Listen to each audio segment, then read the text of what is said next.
that process of narrating the hadith عن أبي عن جدي عن علي عليه السلام is a perfect system, a perfect method, but it didn't reach us with its purity, right? So a lot of these asanid cannot be accepted, as we saw last time. Kitab for Abi Rafi', Kitab for Ali bin Abi Rafi', Kitab for Ubaydullah bin Abi Rafi'. This book is important because it was the source of ahkam, or the source of religion with the Quran to the Sada al-Hasaniyin. So do we have any historical evidence that Salman wrote any books? No, there's no evidence for it. Narrating a hadith doesn't mean that you wrote a book for it. But to attribute a book for Abu Dharr with no evidence, this is a problem. The third level of muhaddithin starts from the companions of Imam al-Baqir alayhi salam and Imam al-Sadiq alayhi salam. These usul that are known today as al-usul al-arba'mi'ah, the 400 foundations, al-usul al-arba'mi'ah, they were collected mostly from the companions of Imam al-Sadiq alayhi salam and al-Imam al-Qadhim alayhi salam. In history, if you want to go and see where were most of the companions of Imam al-Sadiq and Imam al-Qadhim alayhi salam, those who claim to be the companions, they were in Al-Kufa, in Iraq. The Imam was in Al-Madinah. These usul that are known today as al-usul al-arba'mi'ah, the 400 foundations, al-usul al-arba'mi'ah, 99% of these 16 foundations, they have problems with the asanid, or even with the narrators themselves. Some of the libraries of the Shia ended up being burnt by those in power or those who invaded Iraq. See the point that they tried to make? That although we don't have these usul al-arba'mi'ah with us today, but these usul were preserved through the books of the scholars. Who are the scholars? Sheikh al-Tusi, Sheikh al-Kulayni, يعني الكتب الأربع. When I try to look at the work of our scholars, honestly, you see the struggle that they went through. يعني Imam al-Sadiq alayhi salam, did he say that these are al-usul? You're trying to destroy al-usul? You're trying to attack al-usul? See, it becomes a sacred matter. I'm not hearing from the sons of Ali alayhi salam. I'm not hearing from the close companions even of these Imams. I'm hearing from people that were living in Kufa. وَمَا أَدْرَاكَ مَا الْكُوفَةِ. Usul al-arba'mi'ah, they are a product from the Kufi Hadith school of thought. ما أشدك في الحديث وأكثر إنكارك لما يرويه أصحابنا. The Imam alayhi salam, he says, لعن الله أبي الخطاب.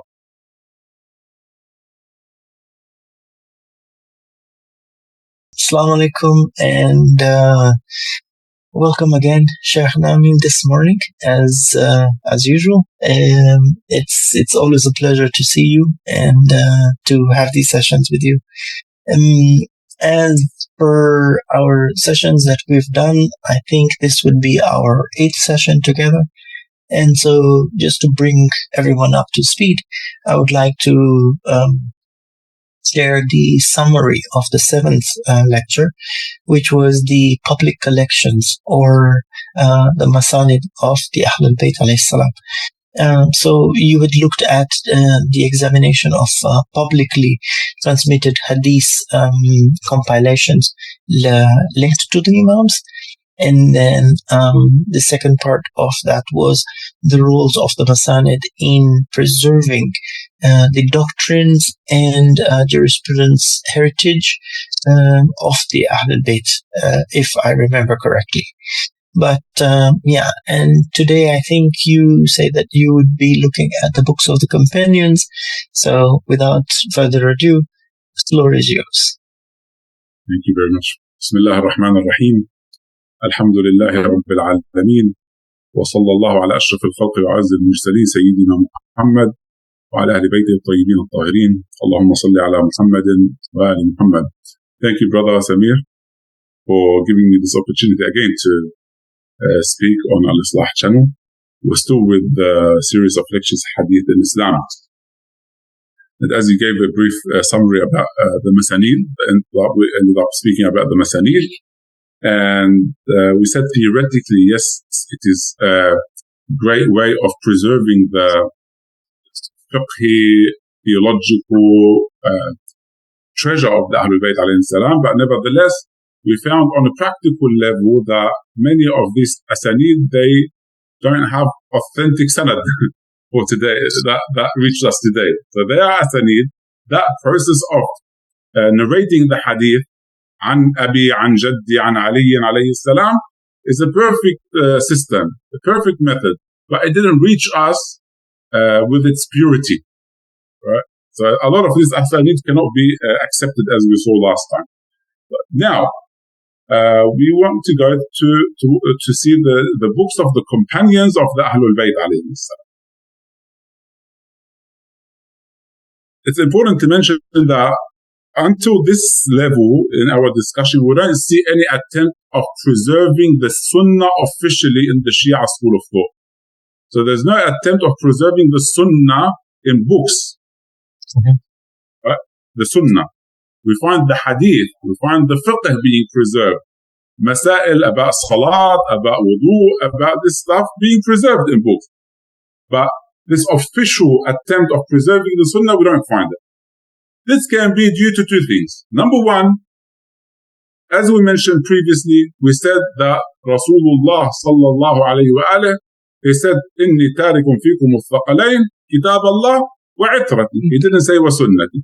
So the sunnah is not a written sunnah, it's a verbal sunnah that is taken from the itra, from the Ahlul Bayt alayhim salam. Number two, for you to preserve the sunnah, for you to have a project of preserving the sunnah, you need to have political power. And you need to be in a position where you are in power, living a comfortable life, away from wars, away from problems, away from difficulties, then you'll be able to focus on these matters. But if you, as a leader, don't have power, because when we look at the Ahlul Bayt alayhim salam, most of the Imams alayhim salam were not in a position of power, except Amir al-Mu'min alayhi salam, who came to power and he was busy with wars during his time. But the rest of the Imams, they were not in power. They did not stay in one place for them to build a project or that. They were moving from one place to another. So that makes it difficult for you to put an official plan or a project in order to preserve a sunnah. This is something that you can hear from the Shia school of thought presenting. But we say if the sunnah, again, is a second revelation, as we mentioned at the beginning of our series of lectures, then regardless of what you're going through, it becomes an obligation on you to preserve that revelation. Same as it was an obligation to preserve the Quran. Okay? Unless you say that the sunnah is preserved by what? By the Imam. That the Imam is the sunnah himself. See? So that goes to the theological side of the discussion, like what is the sunnah, right? If the Imam is the sunnah, then yes, it's preserved by his presence. Okay. Now, when we look at the books of the Shia, we find one of the first books of Hadith, and I just want to keep emphasizing on the fact that Hadith is different than Sunnah. Okay. So now when we see books of Hadith, it's not an attempt of preserving the Sunnah. It's a book of narrating the Hadith or the rulings, if you want to look at it, the rulings that the believers are in need to in their daily life. Same as the Risala al-Amaliyya of the Maraja today. Right. So we have this book that we mentioned last time, Buhuthun fil Milal wal Nahal. We'll just go through it. For Sheikh Ja'far al-Subhani, may Allah subhanahu wa ta'ala prolong his life, one of our Maraja today in Qum. He mentions in part 6 or volume 6, page 518. I hope it's clear. Yes, it is. Okay. So we mentioned that part 518, page 518. We mentioned that part last time about Imam Ali alayhi salam having a book that was mentioned in Sahih al-Bukhari. But I want to go to that. Number one, he says, Qama Abu Rafi'. صحابي الرسول صلى الله عليه وآله وسلم بتدوين كتاب السنن والأحكام والقضايا. Abu Rafi, he was كاتب للنبي, and after that he was كاتب لعلي, one of the writers of Imam Ali alayhi salam, that used to write for Imam Ali alayhi salam. He had this book, كتاب السنن والأحكام والقضايا. Now, Abu Rafi, he has two kids, or two children, Ali bin Abi Rafi and Ubaydullah bin Abi Rafi. In the books of Hadith, or the books of that speaks about the books of the Shia, the early books of the Shia, they mention three books. Kitab for Abi Rafi, Kitab for Ali bin Abi Rafi, Kitab for Ubaydullah bin Abi Rafi. And there's a discussion whether these books are all one, or there are three different books. So sometimes you say there's one book that was narrated by Ali bin Abi Rafi and Ubaydullah bin Abi Rafi. Sometimes you say, no, there's three copies of this book. So it's not one book, it's three copies. When you say copies, perhaps the first copy mentions something from the original book, and the third copy mentions something else, or it adds more. And there's a third option where you say, no, it's not copies, it's not one book, it's three different books. Now, briefly, when you look at this discussion or debate, you find that it is highly possible that it was not three books. So the last option, that three books, it's highly possible it's not, because it speaks about the same topic, about Kitab al-Sunan wal-Ahkam, about Salat, about Wudu, about Islam. Is it the same book narrated? When we look at Al-Najashi, he says something different. He says that Ali, for example, when he speaks about Ali ibn Abi Rafi, let me go to the same book. When we go to the same book, page 520, when he speaks about Ali bin Abi Rafi, he says, قال النجاشي ولابن أبي رافع كتاب آخر. He says, for Ibn Abi Rafi, there is a different book. It can be a copy for this book, a copy from this book. When we say copy, as we said, he may mention certain abwab of the fiqh, for example, salat, wudu, and then his brother, for example, Ubaydullah bin Abi Rafi, he adds more abwab to it. See, this is the first book. Now, why is this book important? This book is important because it was the source of ahkam, or the source of religion with the Quran to the Sada al-Hasaniyin, Ridwanullah alayhim. So we have as we said previously in our lectures, I was going to say narrations, previously in our lectures, we said that there was two groups among the Ahlul Bayt alayhim salam. The Sada al-Husayniyin alayhim salam, starting from obviously Imam al-Husayn alayhi salam, Imam Zayd, Imam al-Sajjad alayhi salam, Imam Zayd, Imam al-Baqir, Imam Sadiq, and so on. Right? These are the Imam from the Husayniyin alayhim salam, and they had their own books, or if not books, they were the Imams that narrated the Sunnah. One of them, we said Musnad Zayd alayhi salam, he had his own Musnad, right?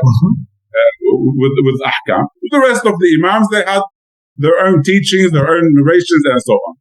The Sada al-Hasaniyin, the children of Imam al-Hasan alayhi salam, when they want to refer back to the religion, or they want to find a source for any hukum in the religion, they used to refer back to the book of Abi Rafi. Abi Rafi had, as we said, two different, let's say, he had two sons. They used to go back to the sanad from Muhammad bin Ubaydullah bin Abi Rafi. So Muhammad is the grandson of Abi Rafi. So the Sada al-Hasaniyin, they used to follow the book of Muhammad, or the copy of Muhammad bin Ubaydullah bin Abi Rafi. They didn't follow for example, they didn't go to Imam al-Baqir alayhi salam and ask his narrations, or Imam al-Sadiq alayhi salam and ask his narrations, or ask his ahkam.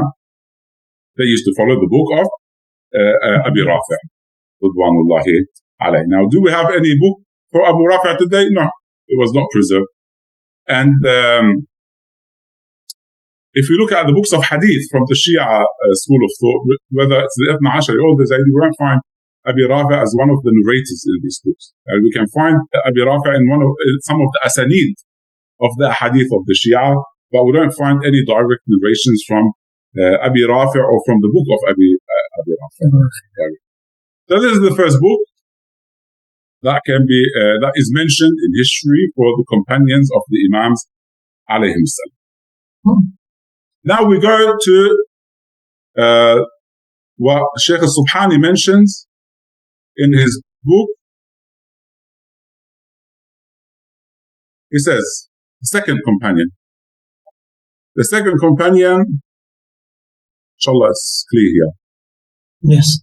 He says, قام الصحابي الكبير سلمان الفارسي بتأليف كتاب حديث الجاثليق الرومي الذي بعثه ملك الروم بعد وفاة الرسول. The Malik, the king of the Roman king, he sent a letter to Rasulullah sallallahu alayhi wa alayhi, and Salman, he established, as he said, as Sheikh Subhani says, a kitab. قال الشيخ الطوسي روى سلمان حديث الجاثليق الذي بعثه ملك الروم. Now, Sheikh al-Tusi, he says, well, that Salman narrated the hadith. Right. Now, narrating a hadith doesn't mean that he wrote a book. Narrating the hadith is different than writing a book. Right. So, do we have any historical evidence that Salman wrote any books? No, there's no evidence for it. Narrating a hadith doesn't mean that you wrote a book. And at the moment you mentioned the companions of the Imams alayhi salam, you don't have to just always bring Salman and Abu Dhar to the scene and attribute books to them. Right? There's no evidence for that. This is why we go to the third one and we find, it says, the third one that wrote books too, وألف الصحابي الورع أبو ذر الغفاري كتاب الخطبة. That he narrated, Abu Dharr al-Ghufari narrated Kitab al-Khutbah from sallallahu alayhi wa sallam. Kitab al-Khutbah, I'm sure you've heard these narrations that the Prophet sallallahu alayhi wa sallam said, Ya Abu Dharr, if'al kada, Ya Abu Dharr, la taf'al. Ethics, some ethical akhlaq narrations that the Prophet sallallahu alayhi wa sallam speaks to Abu Dharr about it. Now, regardless of the authenticity of these narrations, and me personally, I don't focus much on the authenticity of the narrations that speaks about ethics. This is just a point to add. If there's an ethical lesson that you can learn, whether it's from the Imams or from Buddha, I'll take it. You know, it's an ethical lesson. It's not important about the source of this ethical. It's not a religious matter when it comes to aqidah, to fiqh. It's an ethical thing that you can benefit from. But to attribute a book for Abu Dharr ridwanullah alayhi with no evidence, this is a problem. Honestly, and if it was the speaker that does that, then I'll say it's fine. We don't focus on it. But when a marja comes in his book and puts something like that, it's something that we have to stop and reflect upon. Is it the marja himself who did that wrote this down? Or maybe, and this is very famous, that the maraja, they have students that write down for them. And you end up with 10 volumes of books from this. Do they read it? Did they go out through it or not? Allah knows if they do that. May Allah subhanahu wa ta'ala protect them, obviously. But it's not easy. It's not easy, honestly, for someone to sit down and write all these volumes by themselves. So they needed book. Now, mashallah, it's easy. As a note, we used to say, in the past, we used to say Ayatullah Google. Now with AI, we have Jibreel alayhi salam. Jibreel alayhi salam. You don't need to do anything anymore, subhanallah. Right. And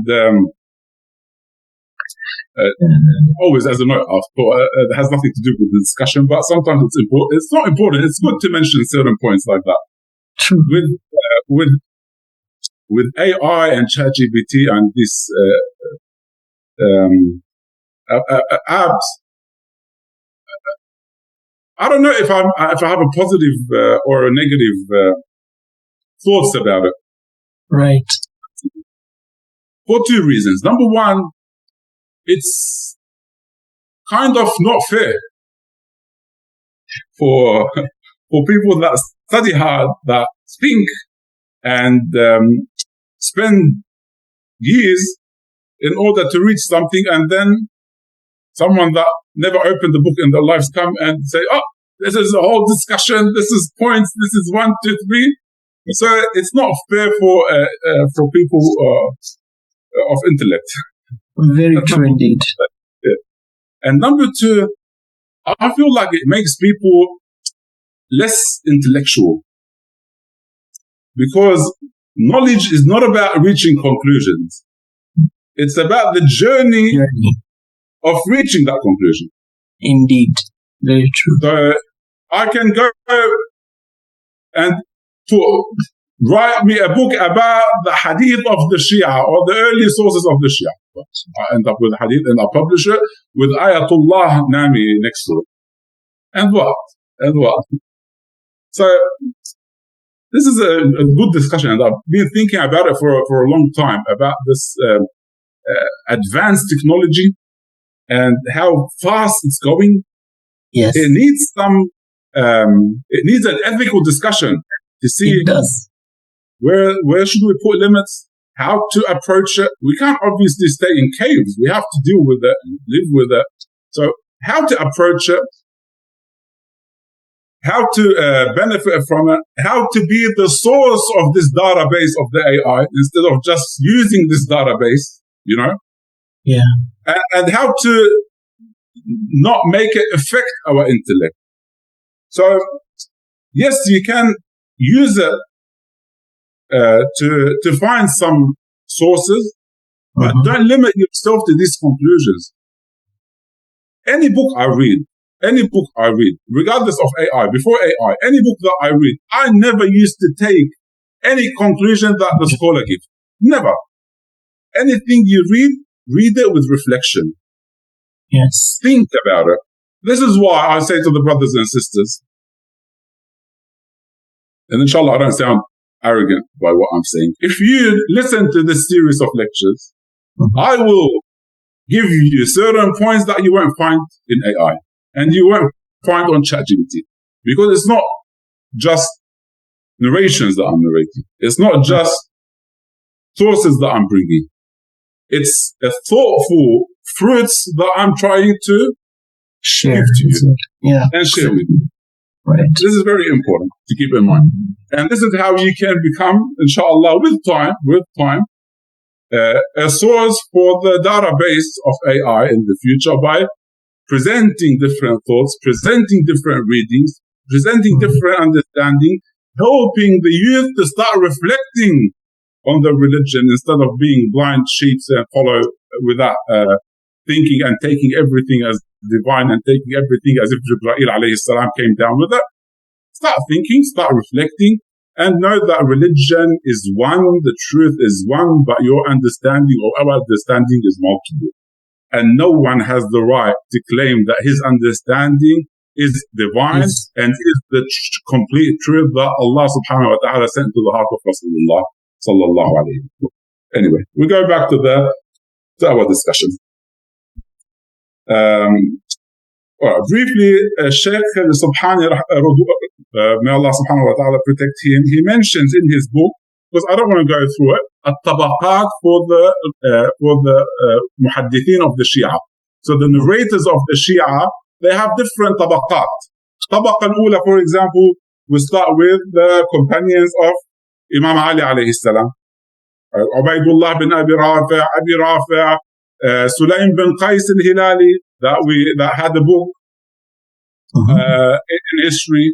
Obviously, as we know, the book that is today among us has no evidence that it is for Sulaim bin Qais, but he had a book in history. This is the first level. Then, for example, the second level of the muhaddithin, we start from the time of Imam Zainul Abidin alayhi salam. The third level of muhaddithin starts from the companions of Imam al-Baqir alayhi salam and Imam al-Sadiq alayhi salam. Okay, so you see how the different tabaqat of the Shia.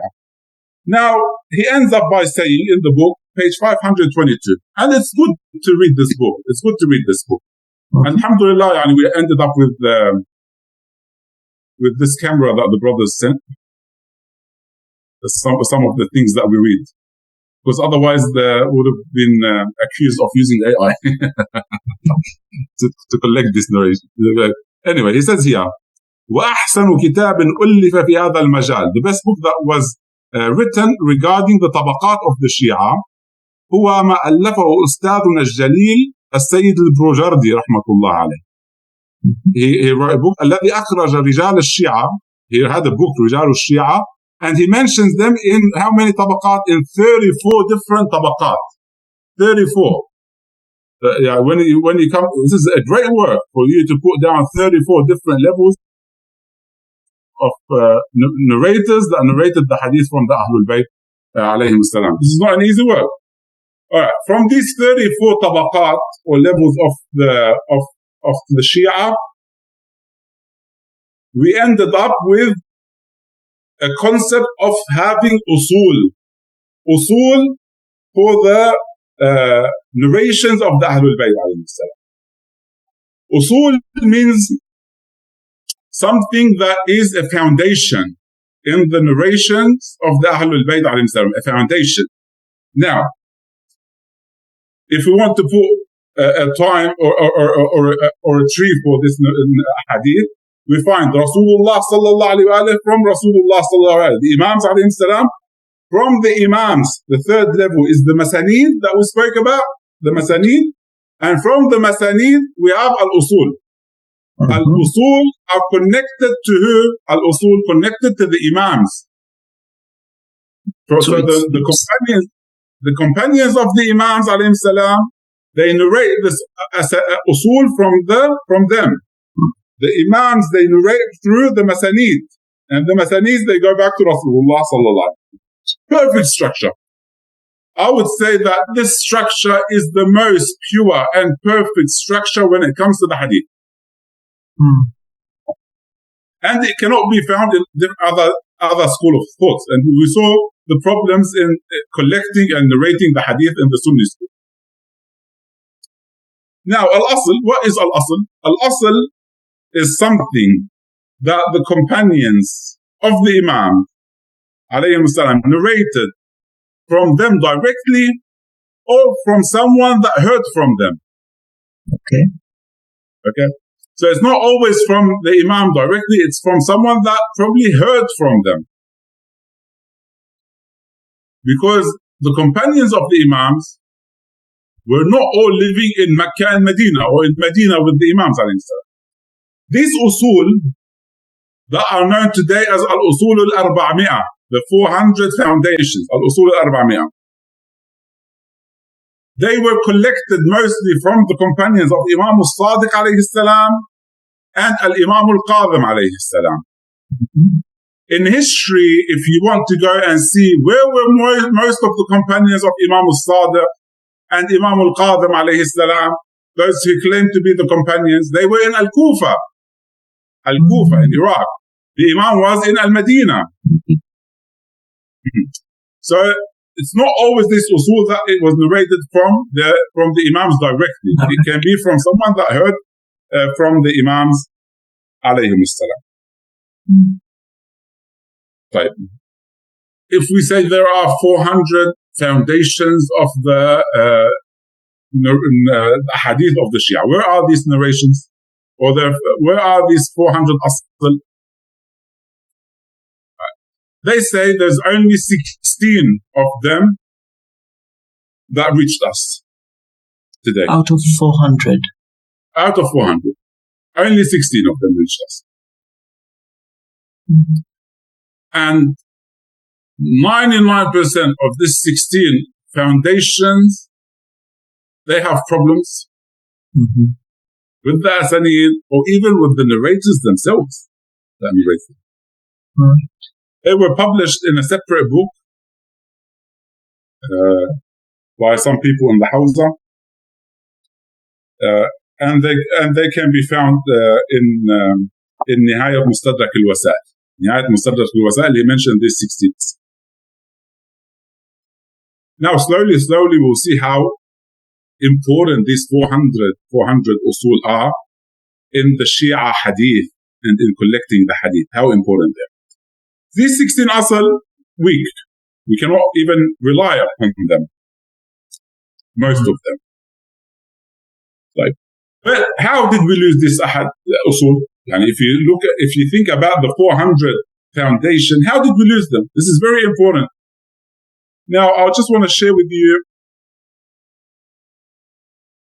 I hope you can see this book. Yes. This book is Al-Usul Al-400. The author is Sheikh As'ad Ali Kashif Al-Ghita. Very, very famous family. Sheikh Kashif Al-Ghita is known. Right. He says this part. I'll try to briefly read it. He says, ولكن ما أصاب الشيعة من نكبات ومصائب وضغوط من قبل الولاة. The oppression and the problems that the Shia went through from those in power أدى إلى هجرة كثير من أصحاب الأصول. It forced many of the authors of the usul to migrate and leave the Kufa. مع إخفاء مؤلفات كثيرة, and they had to hide the books that they wrote. مع إصابة بعض مكتبات الشيعة بالحرق والتمزيق. Some of the libraries of the Shia ended up being burnt by those in power or those who invaded the Iraq. Like some Al-Maghul, for example, when they invaded Iraq, they burnt the libraries of the Shia. The Dawla Suljuqiyya, when it came, it burned some of the libraries of the Shia. He says, وَأَوَّلُ تَلْفٍ وَقَعَ فِيهَا الْأُصُولُ الْأَرْبَعْمِئَةِ. The first thing that they burned is Al-Usul al-400.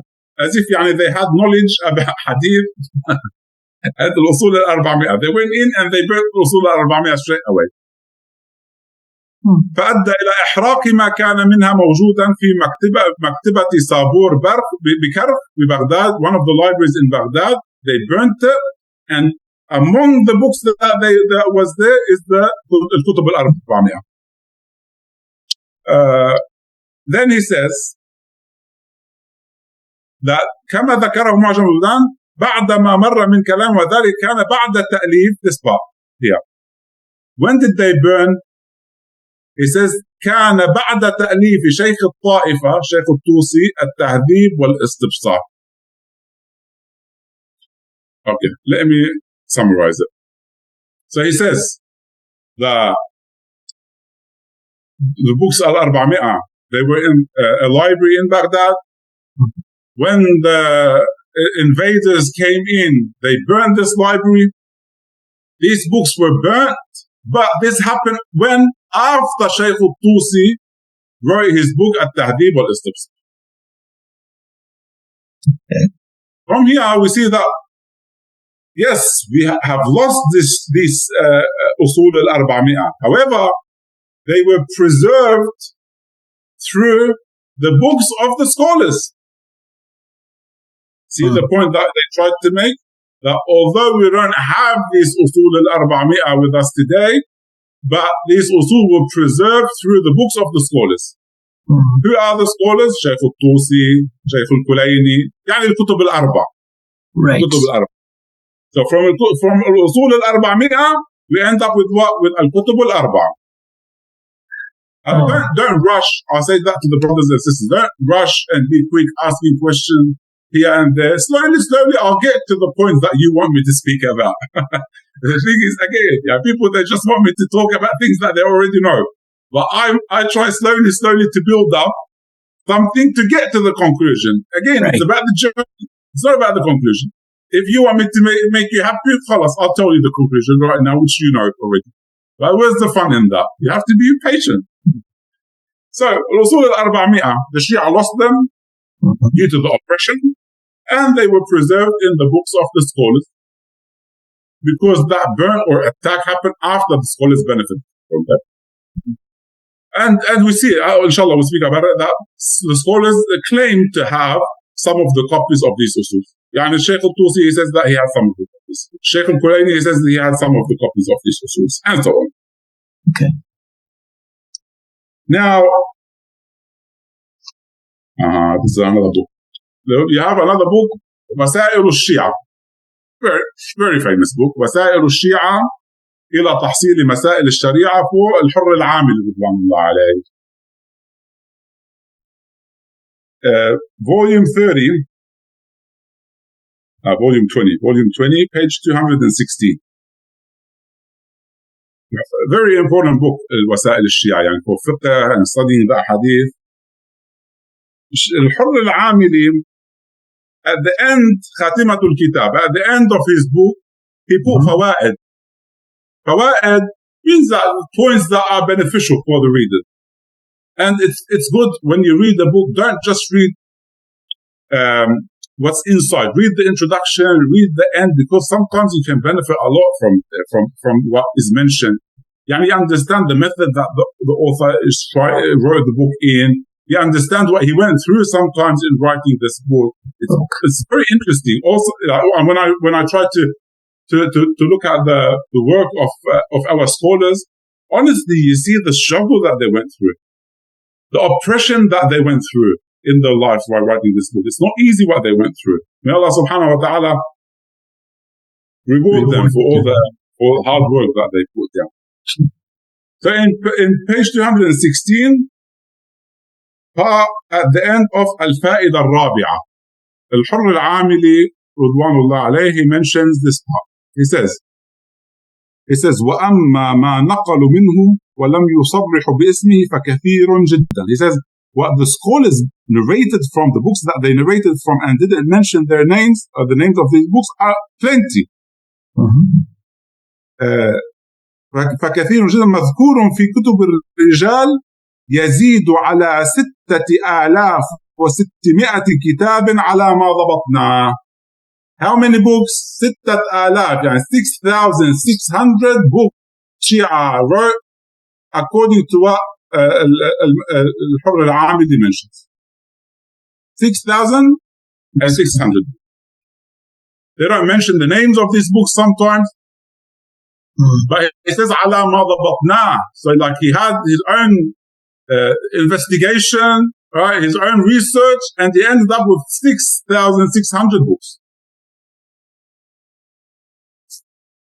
When I read this, I had some questions. And as I said, sometimes, is there anything on the back? No, there's nothing. I'll show you how I write my points, if you see. It's only in Arabic, point.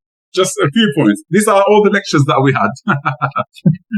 Okay, just points. So the first question that came to my head, why we ended up with 400 usul from the 6,600 books? You say because these usuls were narrated directly from the Imams or from the companions of the Imams and not from any other book. So they say this is different between Al-Asl and the Kitab. I say this is not true because some of the books of the companions of the early Imams, alayhim salam, they were narrated from them directly. And they were not narrated from any other book. So when we look at the book of Abi Rafi', it was written by Abi Rafi' from Ali alayhi salam directly. And Abi Rafi' used to be with Ali alayhi salam, katibun li Ali. He wasn't living in Kufa and narrating from As-Sadiq alayhi salam, who was living in Al-Madinah. So why we ended up with these 400 books? Now I'm not saying to doubt. You can say, as an answer, you can say, wallah, we lost all these books. And then we ended up with the 400. Easy. I'm not here to make you doubt or that. I'm just saying, I'm thinking why. Second thing, why these 400 books became usul? Why? So we lost all our heritage and history when it comes to books before this usul, and we only had 400. Why are they not considered as 400 books? When you put this term al-usul, the foundations, why?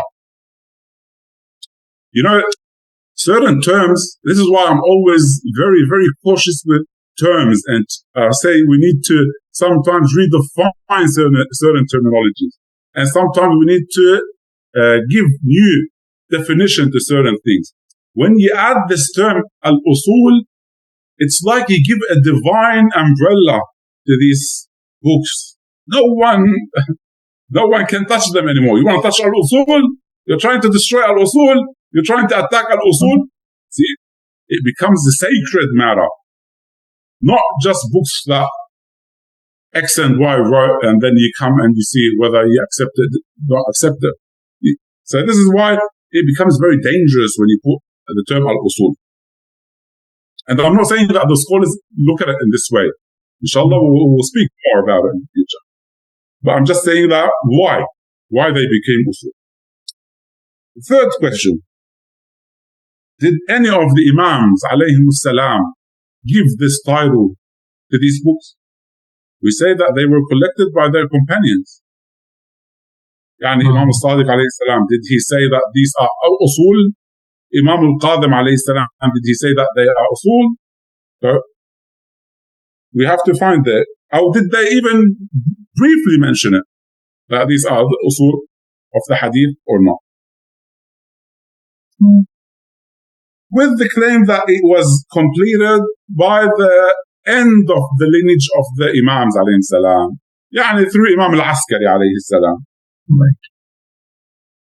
Do we find anyone referring to it as usul in the minor occultation that the Ithna Ashari school of thought believe in? Because Ithna Ashari school of thought believe that there's minor occultation and major occultation. Minor occultation, you had some of the nuwab of the Imam, according to the Ithna Ashari school of thought. But at least nuwab of the Imam, that some of them were used to sell oil, and then they became... So they became some of the nuwab. Did they mention any of these usul or refer to it as usul? We have to see in history. Fourth question. Why some of the books of the scholars were preserved and these usul were not preserved? Al-Maghul invaded the Muslim land. The Dawla Suljuqiyya invaded the Shia area. They went, they picked, Wallah, these are usul 400 are burning. But Sheikh al-Tusi's book, I'll preserve it. I can't touch the Sheikh al-Tusi's book. I can't touch al-Kulayni's book. Haram. But I'll burn the other books. Right. This is one of the questions that can be raised. Unless you say to me what we mentioned, that no, the books of these scholars appeared after this, after the lands were invaded and the books were burnt. They were preserved with the scholars. The 400 were lost, and then they had to bring the books forward. You get it? So I'm not here to also to say that, well, I believe that, no, this is a myth or and so on. No. Yani you can say that they were burnt, they had the books preserved with them, and then they made them public to the nation. It's possible. But does the chronologic of the books that were made, that were written by Sheikh Tusi and Sheikh Saduq and whatever, were they at the same time as, so these books were there concurrently? Is that what the history says? No. So because if you look historically, when was, for example, Iraq attacked by Al-Maghul or by Dawla Suljuqiyya? It was before these scholars wrote their books. However, there's a claim that Sheikh al-Tusi, he wrote Al-Tahdhib and Al-Istibsar before the books were burnt. But then they were private books with him. Then they appeared publicly after. Okay? Yeah. There's another claim that yes, although some of the copies of these 400 usul were burnt in the libraries, but some of the scholars like Al-Kulayni had other copies of these usul. So because it's not just one copy, one book, and it's burnt. There's other copies for it, according to that claim. Now, Is there an evidence that they have this narration? They say he mentioned, Al-Saduq mentions that I narrate from Kutub al-Mu'tabara. Kulaini mentioned. You want to believe Al-Kulaini, you want to believe Al-Saduq. Barakallah. But is it hujjah on me? It's not a hujjah. You get it? Regardless of the historical discussion, I'm saying from a theological aspect. Is it hujjah? It's not hujjah. It's not. The saying of any scholar is not hujjah. Right. Allah, inshallah, when we go, after we'll finish this series of lectures, we'll see how writing the books of the Shia evolved with time from ahadith to the sayings of to scholars, to the sayings of scholars. The hujjah for me in front of Allah subhanahu wa ta'ala is the saying of the Imam alayhi salam. Yani, and I say, قال الصادق, I take alayhi salam, what الصادق alayhi salam says. The hujjah. And I follow, if I hear the Imam alayhi salam, I'd say something, because I don't want to get to the theological discussion. Regardless of infallibility, regardless of divine appointment, if I'm standing in front of Ali alayhi salam and he says something, I'll follow blindly. I will follow blindly from Amirul Mu'minin alayhi salam. Regardless of any other discussion, you can go and be the biggest scholar you want. I'm illiterate. I follow Ali alayhi salam and I will obey anything he says to me. But I'm not hearing from Amirul Mu'minin alayhi salam. I'm not hearing from the sons of Ali alayhi salam. I'm not hearing from the close companions even of these Imams. I'm hearing from people that were living in Kufa. وَمَا أَدْرَاكَ مَا الْكُوفَةِ. Allah knows what was happening in Al-Kufa back then. And inshallah, Allah, we'll go through it. So these are some of the points that we can mention about الأصول الأربعمائة. طيب, الأصول الأربعمائة,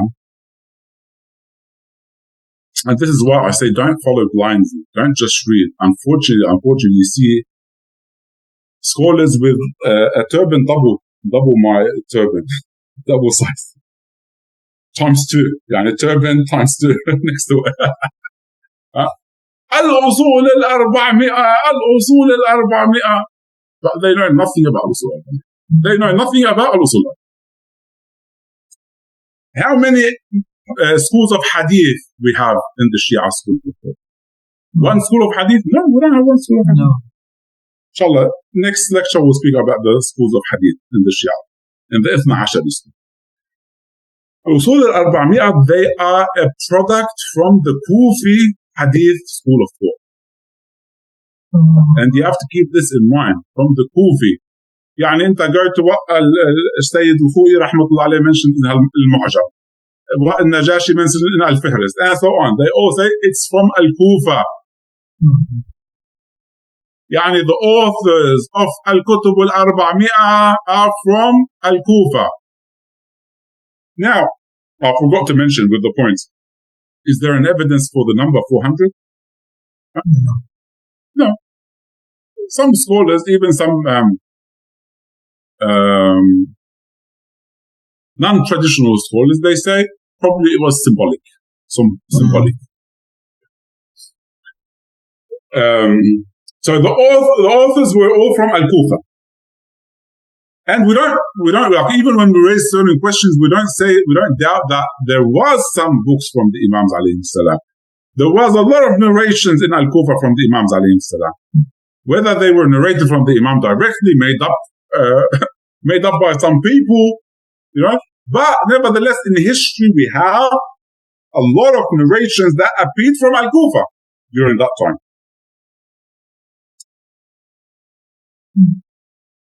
Let's look at Al-A'imma alayhum as-salam and the companions that they had in Al-Kufa. Who are the companions of the Imams alayhum as-salam in Al-Kufa?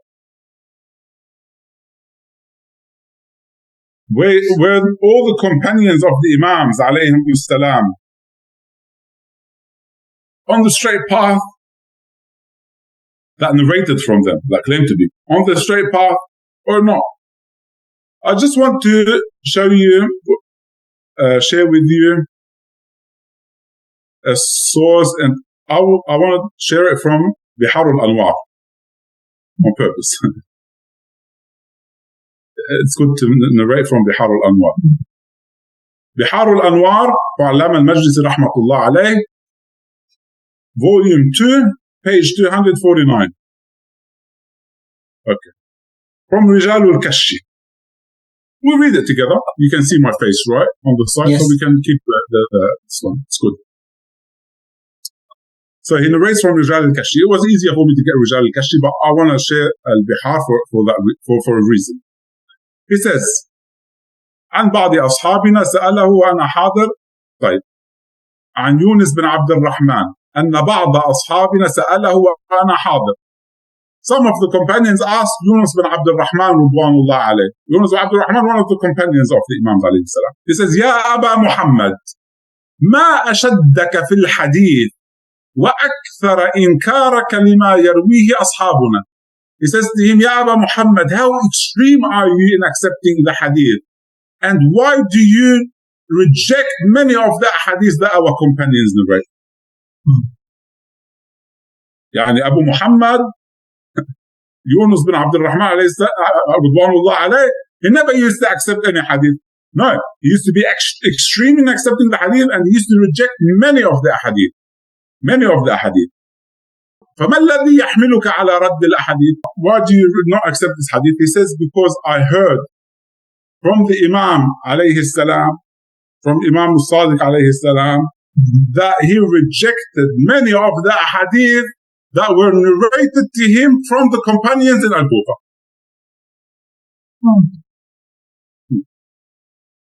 Not only that, Imam al-Sadiq alayhi salam,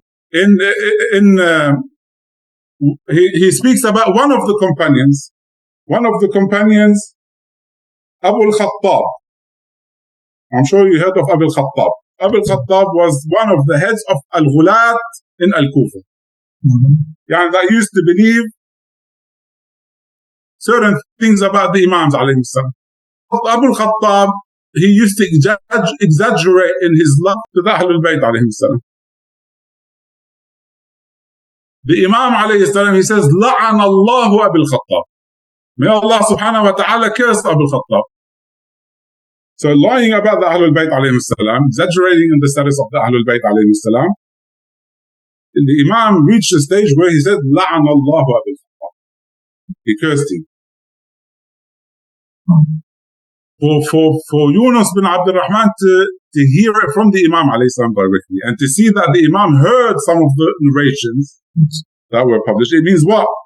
It means that the authors of these usul, or some of the authors of these usul, were from the mughalin, from those who had wrong beliefs regarding the Ahlul Bayt alayhi salam.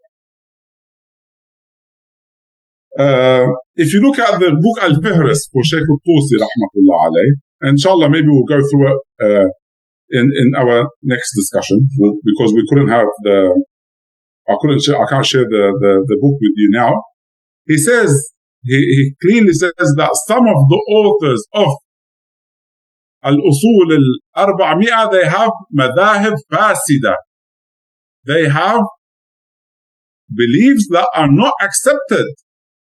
They didn't used to follow the path, the straight path of the Ahlul Bayt alayhi salam. They used to be from the Mughalin, from the Waqifa, because when you study the time line of the Shia in the Kufa, you see a lot of them were from Al-Waqifa, and some of them were from Al-Mughalin. And this is a problem that inflicted the Usul al-400, and maybe it passed on to the Kutub al-4 that were collected based on al-Usul al-400. Maybe I'm saying, Allah will see inshallah in the future when we discuss al-Kutub al-4 and the hadith. But we find that Madrasat al-Kufa, if the hadith today of the Ithna Ashari school of thought is based on Madrasat al-Kufa, then we can understand the exaggerations in the status of the Ahlul Bayt that can be found. We can understand al-madahib al-fasida that can be found in the Ithna Ashari school.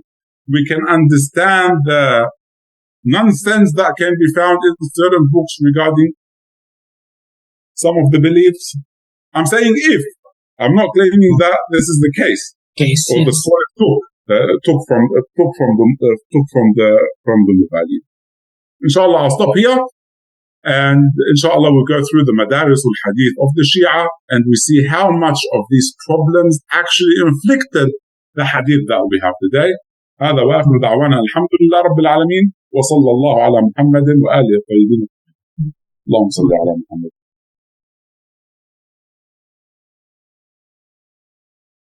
So, yeah, I mean, you're sharing a lot of interesting insight as well. And I think this is something that we need to know, we need to learn as well. And like you said, if it's going to be, problems that have also trickled down, we should be aware of this and we should be told. But thank you for sharing this. Thank you for sharing your knowledge. May Allah increase your knowledge and give you a long life, inshallah, for you to be able to share this with us. Shukran. Jazakallah. Inshallah, our next session, we will be discussing a little bit more about this and the 4 books. And we will see. Someone put their hand up. No. Muhammad. Oh, Muhammad Al-Kai. Let me just ask him to unmute himself. Maybe if you'd like to ask a question. Salam. Oh, maybe. السلام عليكم. عليكم السلام ورحمة الله. شكرا لكم شيخنا. جزاك الله for the lectures.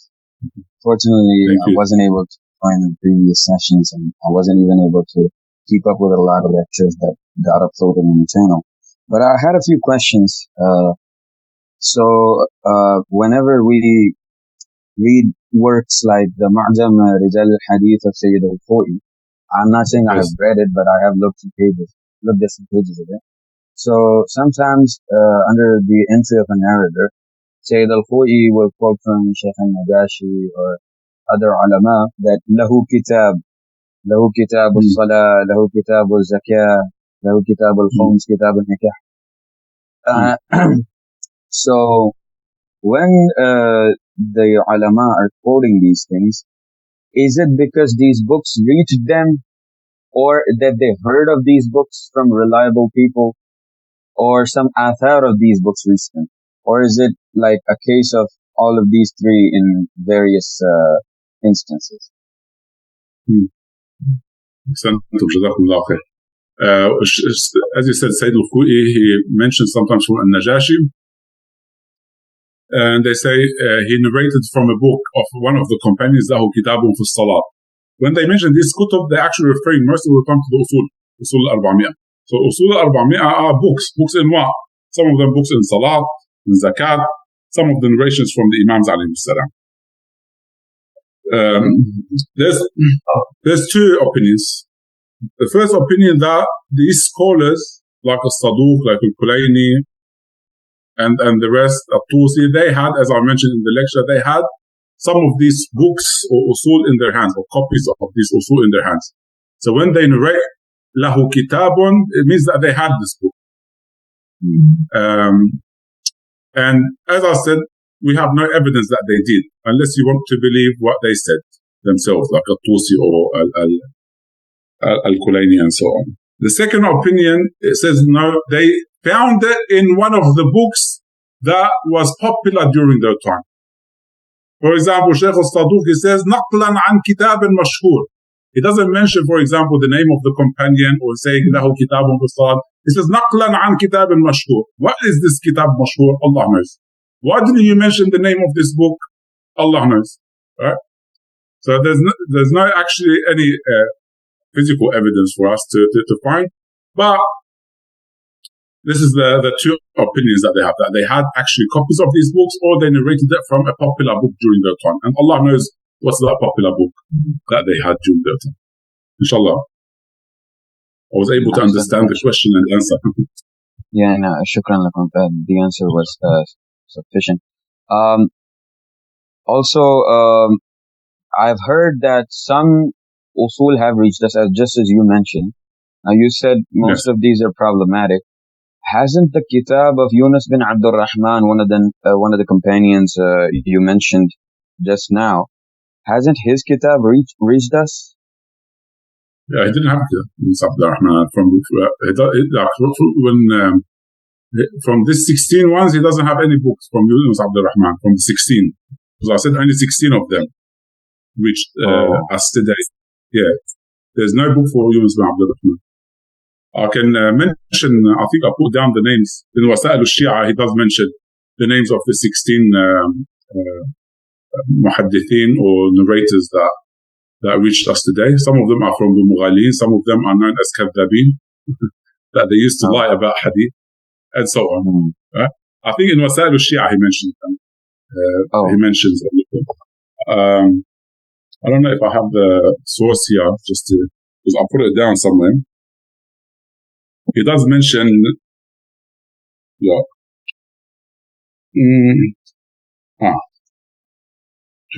233. Since you brought up the start point, 233. So he mentions, let me see if you can see it. It's all the way at the end. So he mentions some of them from the Fihris. إبراهيم بن إسحاق الأحمري كان ضعيفا في حديثه متهما في دينه. That's one of the books that reached us. That he was weak in his hadith and they used to accuse him in his religion. إسحاق بن عمار الصابتي كان فضحيا. Fadhiyan is a group of people that used to follow Abdullah bin Ja'far. It was known as Abdullah al-Afdah.